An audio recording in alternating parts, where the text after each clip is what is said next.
काशी, एक प्रेम कहानी, भाग एक। बनारस शहर कहने को तो महादेव की नगरी है, पर यहाँ मोहब्बत जैसे हवाओं में बहती है। हर किसी का दिल एकदम खरे सोने सा। बनारस अपने घाटों के लिए, महादेव की भक्ति के लिए और महाआरती के लिए प्रसिद्ध है।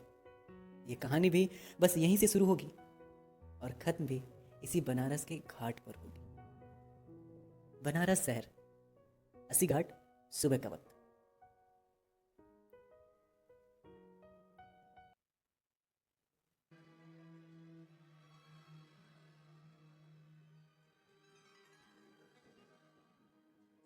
ईश्वर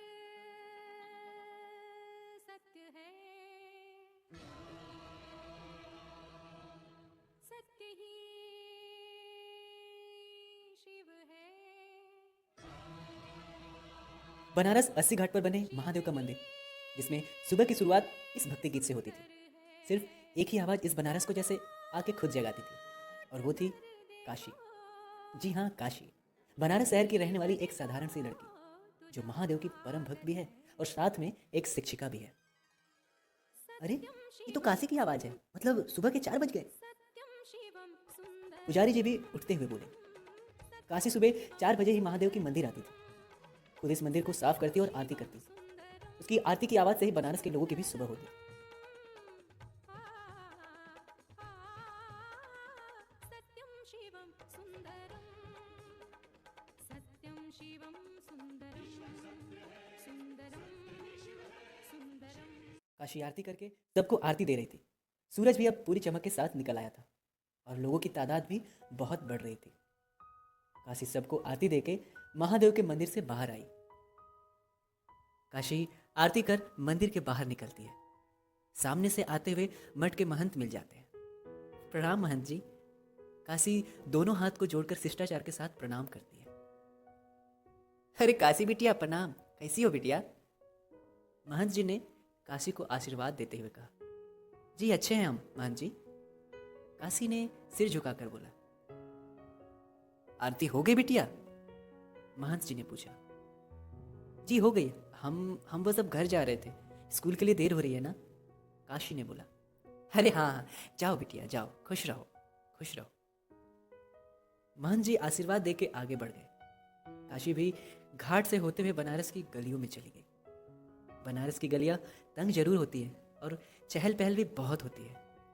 यहाँ आपको सन्नाटा कभी मिल ही नहीं सकता। कभी कभी तो रात भी यहाँ के भोलेनाथ के नामों से गुंजयमान रहता है। काशी एक दुकान पर रुकी। दुकान का नाम था शर्मा मिष्ठान भंडार। काका प्रणाम, कचौरी और जलेबी बांध दीजिए जल्दी से। काशी ने दुकान पर बैठे एक मोटे से बूढ़े से आदमी से कहा। अरे काशी बिटिया आ गई तुम? अरे तुम्हारी कचौरी और जलेबी हम बांध के रखे बिटिया, बस अभी रखे थे और देखो तब तक तुम आ गई। ये थे दुकान के मालिक शर्मा जी। शर्मा काका ने कचौरी और जलेबी की थैली पकड़ा दी काशी को। शुक्रिया काका, चलते हैं। और जय आ रहा है ना स्कूल? कहीं छुट्टी तो नहीं किया? काशी ने काका को पैसे देते हुए पूछा। नहीं दीदी, हम तो कब से तैयार हो गए हैं, जय बाहर आते हुए बोला। काशी ने थैली ली और घर पर आ गई। काशी घर आती है, आंगन में जूतियां उतार देती है और सामने बने तुलसी को हाथ जोड़कर प्रणाम करती है। जैसे ही वो घर के अंदर आती है तो उसके बाबा आनंद त्रिपाठी जी बैठे होते हैं। आ गई आप काशी? उसके बाबा ने बिना उसकी तरफ देखे कहा। आपको कैसे पता चल जाता है कि हम आ गए? काशी कचौरी और जलेबी की थैली मेज पर रखते हुए कहती है। आपकी पायल की आवाज से, जो हम आपको बचपन से पहनाते आए हैं, उसकी आवाज से। काशी के पिताजी ने अखबार मोड़कर रखते हुए कहा। काशी ने मेज पर नाश्ता लगाया और अपने बाबा को भी नाश्ता के लिए बुला लिया। उन्हें नाश्ता करा, खुद नाश्ता कर वो स्कूल के लिए निकल गई और उसके बाबा आश्रम चले गए। अनंत जी के दोस्त राजेंद्र प्रताप सिसोदिया जी का आश्रम था, जिसे वो खुद देखते थे। उसका कार्यभार वो ही देखा करते थे। उनके दोस्त इंदौर के शाही घरानों में से थे और वहीं अपना कारोबार करते थे। साल में एक बार आके वो सबसे मिल लेते थे। काशी उनके लिए उनकी बेटी से बढ़ के थी। उनके परिवार में वो अकेले थे, इसीलिए अपना सारा प्यार काशी पर ही लुटाया करते थे। काशी स्कूल पहुंचती है। स्कूल की घंटी बजने के बस कुछ ही मिनट होता है, वो जाके प्रिंसिपल के रूम में टाइम भरती है और प्रिंसिपल सर को सुप्रभात बोल के बाहर आ जाती है। घंटी लगती है और सारे बच्चे प्रार्थना के लिए आके प्रांगण में खड़े हो जाते हैं लाइन लगा के। स्कूल के सारे टीचर्स आके अपनी अपनी क्लास के लाइन के सामने खड़े हो जाते हैं। प्रार्थना शुरू होती है। सारे बच्चे एक साथ मिलकर प्रार्थना करते हैं। स्कूल की असेंबली खत्म होती है और सारे बच्चे अपनी अपनी क्लास में जाते हैं। काशी स्टाफ रूम में आती है, वहां से अपना सामान निकालती है। तभी पीछे से आके शालिनी उसे सुप्रभात बोलती है। ओहो, तो आ गई आप। काशी शालिनी को पीछे मुड़ के देखते हुए कहती है, यार क्या करूं, अब तेरी तरह मैं बनारस को उठाने का ठेका तो लिया नहीं है, तो सोचती हूँ कि तेरे हिस्से का भी मैं ही सो लेती हूँ, और इसमें मुझे लेट हो जाता है। शालिनी ने अपनी अलमारी से अटेंडेंस रजिस्टर निकालते हुए कहा और दोनों हंस पड़े। चलो अच्छा है, अब जाओ जल्दी से क्लास में, काशी ने बोला और अपनी क्लास में चली गई। आनंद जी आश्रम पहुंचते हैं। यह आश्रम बहुत बड़ा था। इसमें विधवा स्त्रियों के लिए, वृद्धों के लिए और अनाथ बच्चों के लिए रहने का इंतजाम था। यहाँ की जितनी भी विधवा स्त्री थी वो कुछ न कुछ काम करती थी और उन्हीं से खुद के लिए कमाती थी। वृद्ध महिलाएं और पुरुषों की सेवा भी यहीं होती थी और अनाथ बच्चों को पढ़ाया जाता था। आनंद जी रिटायर्ड हो गए थे अपनी टीचर के जॉब से, तो उन्होंने यहाँ आके इन सबको अपना वक्त देना ज़्यादा बेहतर समझा। वो अपना पूरा दिन इसी आश्रम में बिता देते थे। उनकी ज़िंदगी में काशी के अलावा कोई था नहीं। काशी की माँ बचपन में ही चल बसी थी, इसीलिए उसकी परवरिश खुद आनंद जी ने अकेले किया। आनंद जी को काम करते हुए दोपहर हो गई थी। उन्होंने खाना भी नहीं खाया था। सर खाना लगा दूं, दोपहर हो गई है, उनके मैनेजर दुबे जी ने बोला। नहीं दुबे जी, अभी नहीं। आनंद जी ने कोई फाइल देखते हुए कहा। अभी क्यों नहीं, अभी खाएंगे आप बाबा, और हमारे साथ खाएंगे। काशी अंदर आते हुए बोले। वो अंदर आके दुबे जी को प्रणाम करती है। चलिए उठिए जल्दी। काशी ने खाने का टिफिन मेज पर रखते हुए कहा। और दुबे चाचा आपने खाया या नहीं? काशी ने टिफिन खोलते हुए कहा। पर काशी आप यहाँ क्या कर रही हैं? आनंद जी ने फाइल रखते हुए बोला। आपको खाना खिलाने आए हैं, चलिए अब आप भी आ जाइए चाचा जी। काशी ने खाना निकालते हुए कहा।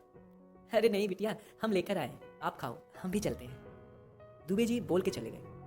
काशी भी अपने बाबा के साथ खाना खाने लगे। दोनों ने साथ में खाना खाया और फिर काशी आश्रम के बच्चों को पढ़ाने चली गई। काशी अपना वक्त इन बच्चों को पढ़ाने में, वहीं की विधवा स्त्रियों को कुछ बनाना सिखाने के लिए और रात को जाने से पहले सारे वृद्धों को कहानी सुनाने में देती। काशी की जिंदगी में बस इतना ही था।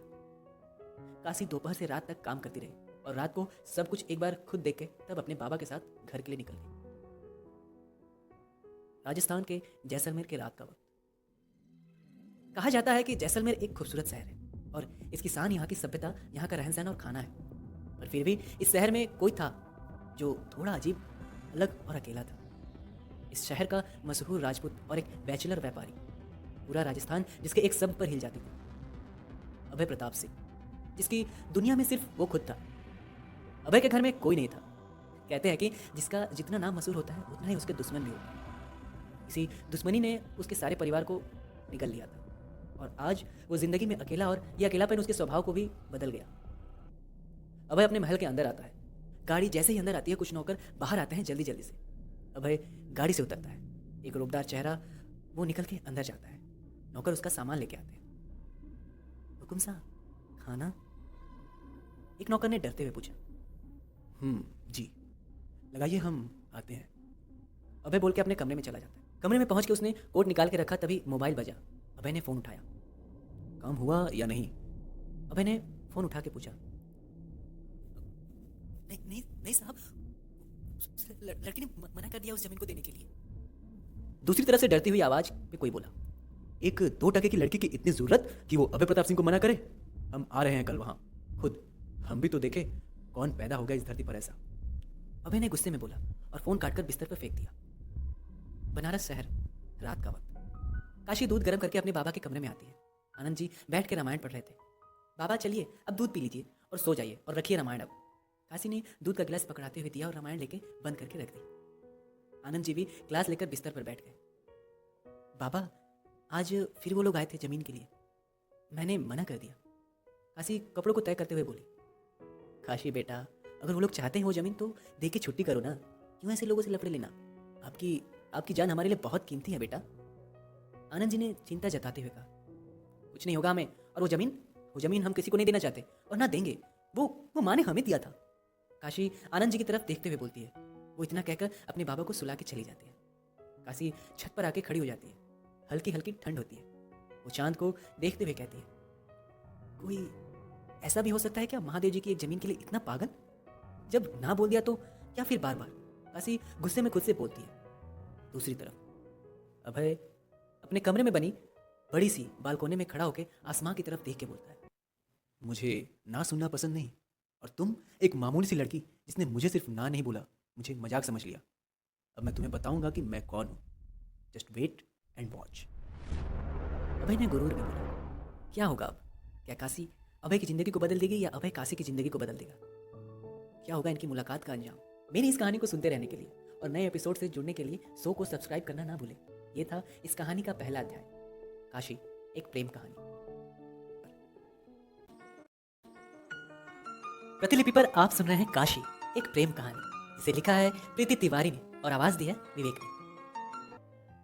काशी एक प्रेम कहानी भाग 2।